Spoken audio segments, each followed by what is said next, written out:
Welcome back to the Power Max Mini Challenge from Brands Hatch. Now, one of the great things about the Mini Festival is that fans can get up close and personal with the cars, and particularly so with what's happening behind me, which is the public grid walk. Really, really popular amongst everyone here. Once this has taken place, we've actually got the Gen 3s and the JCWs on the grid. They're ready to go. They're racing next, but they already did one race yesterday. So let's go over to Ben for those results. Thanks, Michelle. In the F56s, it was Lawrence Davey who took the win from Ryan Road, and then William Phillips completed the rostrum. Rob Smith was in fourth, and David Grady rounding out the top five. Amongst the JCWs, Jono Brown victorious from Neil Newstead and Steve Ruxton Cocker. Then it was Scott Adams and Alan Taylor. Thanks for that, Ben. And joining me now, I have got in pole position for the JCWs, Jono Brown. Nice to see you. Nice to see you too. Yeah, so how was it for you yesterday? Yeah, it was good. It was didn't have any practice on the Friday. It was a late minute deal, so we came into qualifying with nothing really known. Obviously I've done the circuit a few times, but yeah, qualified third. There's only a 10th in it, so very happy with that. Yeah. And obviously the race came and chaos as always, but great racing. But after the red flag, got off after a good start, and yeah, led from flag to lights to flag even, sorry. Yeah. And yeah, mega. Honestly, same again today would be brilliant. Yeah, it would be nice, and lovely to see your trophy there on top of the car as well for the grid walk. This is always really popular, isn't it? Yeah, the Mini Festival is brilliant to see everyone and all the enthusiasts come out and share the day with us, and obviously see what it's really all about, so it's great. Joining us for one race only, Ian Curley. One race for Mini Challenge only, but not a stranger to Mini racing at all. No, I've raced Classic Mini for 20 years, so we've done a lot of races, won some championships, and yeah, I'm currently racing the FIA Historic car, so yeah, good weekend to meet with the oldest minis you can race and the newest minis you can race. So how's it gone so far with the racing?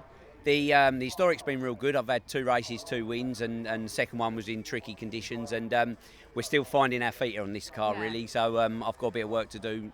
Got to learn to drive it a little bit different to how I generally drive, but yeah, having real good fun, car's real good, and yeah, hopefully we can get out for some more races later in the year. David Grady, you came into this weekend second in points for the championship. Obviously that's all going to change, but I wanted to ask, Charlie Butler Henderson not making an appearance this weekend, how's that going to affect things for you? It's going to be a good chance for us to sort of make hay while the sun shines, really, and sort of try and get as many points from this meeting as we can until Charlie makes a return. Well, that's it for the public grid walk. It's all over, which means that it's race time. Now, conditions have been declared wet for this one, which could change things up slightly. We have already got Jono Brown, we spoke to him, pole position for the JCWs. For the Gen 3, Lawrence Davey is on pole. So let's go over to Ben for that full grid. Thanks, Michelle. Well, the wet race adds an extra level of intrigue. What it means is that basically it's the driver's own choice. So they go on slicks, it's their risk. If it rains heavier, the organisers will not stop proceedings, and it looks as if they're all going to gamble on untreaded tyres. This is how they line up in full then, with Lawrence Davey and Ryan Road on the front row, then William Phillips and Rob Smith from David Grady and Harry Volcard, Lee Patterson and Dan Prosser. Amongst the JCWs, Jono Brown to the fore ahead of Scott Adams, and then Steve Ruxton Cocker and Alan Taylor, Jason Jeffries and Hamish Brandon. Neil Newstead will be very quick from 8th as the 5-second board is shown to the drivers. We've got one car heading to start from the pit lane. I think that's Sam Osborne, as we're about ready for the off here at Brands Hatch.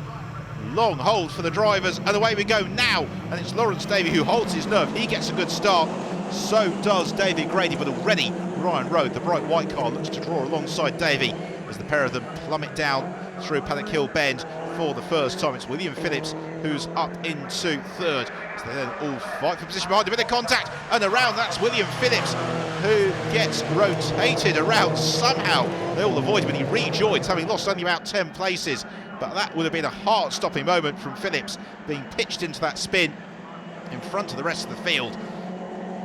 Amazingly, they're all still running, and it's Neil Newstead and Jono Brown looking to fight at the front of the JCWs. Meanwhile, Lee Patterson on to terms with David Grady as Lawrence Davey, the blue car, leads the way from Ryan Rhodes. They pick up the pace through Clark Curve on to the Brabham Straight. And we've got that little gap in the field where they all jumped on the anchors to avoid the rotating Phillips. There is Phillips a little bit lower down the pack as the JCWs fight their way through as well. Now let's have another look at it then. In car with James Lutz as he just takes space of action from Harry Volcott. It's up ahead of him. Rob Smith goes for a gap. It's not really there. Bodywork scattered everywhere. 3 cars into the space that's large enough for one that won't work.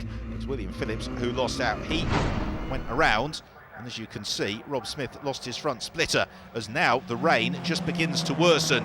The drivers have got the windscreen wipers a go-go, and that means that Ryan Rowe decides now's the time for a move, and he just forces the gap on Lawrence Davey. There was no way that Ryan Rowe should have got through, but he managed to. Now, can he hold it? That's going to be the question. But Davey has got a lot of strength and momentum. Now, who will blink first on the brakes for Paddock Hill Bend? Oh, when they make a little bit of contact, both of them have got wing mirrors pointing in all sorts of angles. As meanwhile, Neil Newstead looking to carve his way through the JCW field, and that is Steve Ruxton Cocker, who's just fought his way past. So Adam Taylor as well. There is Hamish Brandon, who also looks to join in. He gains more places as well. This is the beauty of the Power Max Mini Challenge. Wherever you look, there are always good battles throughout the field. As now Ryan Rhodes got the advantage. Will he be able to sprint clear? You can see just how precarious it is in terms of grip. The car's really sliding on the slightly slicker sheen of the surface as across the line they sprint. Meanwhile, in car with Neil Newstead, here is the move on Steve Ruxton Cocker. Newstead climbing right up onto his tail as they came out of Druids, gap to the inside at Graham Hill Bend. That was relatively straightforward for Newstead. For Ryan Rowe, it's anything less than straightforward, but he and Lawrence Davey are now just beginning to open up a little bit of a gap over the fight for third place. Here it is. Rob Smith has got Lee Patterson right behind him. Also in the mix is David Grady.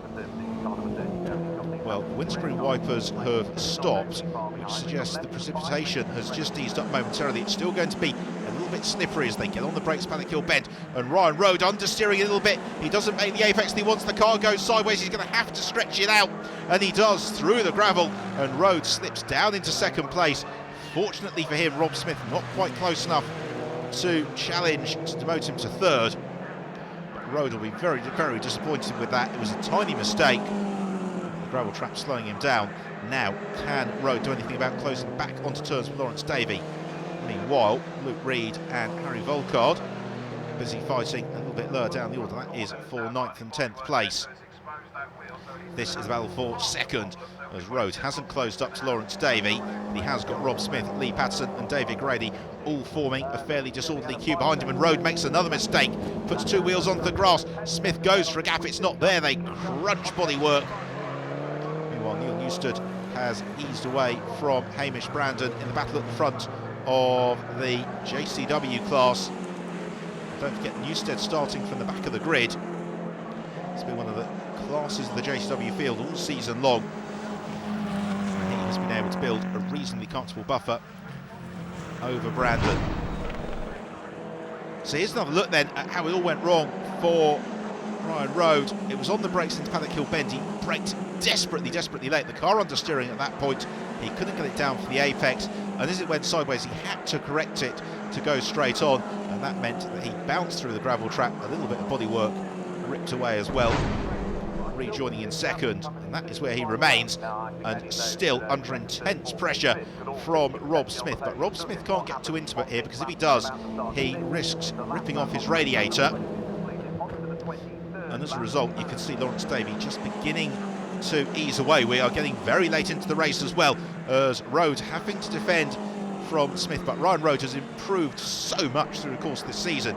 He was a little bit wayward at the start of the year. The pace has always been there, and now the consistency is coming through as well. So Rob Smith in third, Lee Patterson fourth, David Grady in fifth. Lawrence Davey leads. He is looking to make it 2 from 2 here at the Mini Festival. So they sprint along the Cooper Straight. Ryder's still got his windscreen wipers going. I think it's more that he's had a chance to turn them off in the heat of the action as they head through clearways. Suspect the checkered flag could well be ready and waiting this time around as Lawrence Davey accelerates through. Indeed it is. So Davey is going to take the win and does so in comfortable fashion, with Ryan Rode holding on for second place and Rob Smith completing the podium. What about the JCW class? Well, Neil Newstead, having built that slight buffer over Hamish Brandon, hasn't seen it be reeled back in, and so Newstead, a little bit of body work damaged the side of his door, nonetheless is going to power through. He takes victory in the JCW class from Hamish Brandon and Steve Ruxton-Cocker. So look at the classification with the win for Davey from Ryan Rode and Rob Smith after their great battle. Then Lee Patterson and David Grady. William Phillips recovering to an excellent 6th after that early spin. Amongst JCW, Neil Newstead winning it from Hamish Brandon and Steve Ruxton-Cocker, and then Jason Jeffries, Scott Adams and Alan Taylor, the top 6. So applause on to the podium, first of all for our JCW winner, Neil Newstead.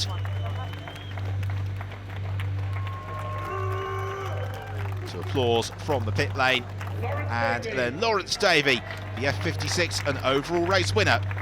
2 wins from 2 starts so far at Brands Hatch. Now it's time for the draw for the grid reversal for the final race of the weekend, and it's the top 5 who will be reversed. So plenty for Davey to do in race 3. Double win, you must be quite chuffed with yourself. Yeah, it was a very good weekend so far. So that was very tough. Ryan put us under a load of pressure, and then I had to put the pressure back on him when he got past. So yeah, it made me work for it, and it was a hard one, but no, it was a good one. Neil, top of the podium from the back of the grid. Yeah, it was a fantastic race. After yesterday, starting from the pit lane, I knew I had the pace in the car. So what I didn't want to do is go out and try and do it on the first lap after the little incident yesterday. So I just picked my moment, sat back, and then I thought, I've not got the pace, let's go for it now, and just went through the cars. The only person I had real problems with was my team partner Steve, who decided to try and take me out on the exit of clearways. I was like, what are you doing? But yeah, that's racing, I suppose. He wasn't going to give me an inch. A very happy Lawrence Davey and a great result for Neil Newstead. We are not done here at Brands Hatch with the mini festival. We've still got 2 more races for you. Now the only thing is, my tummy's rumbling a little bit, and I'm thinking, where can I possibly get a good Sunday roast here? Guess what? I think I know just the place. Find out after the break.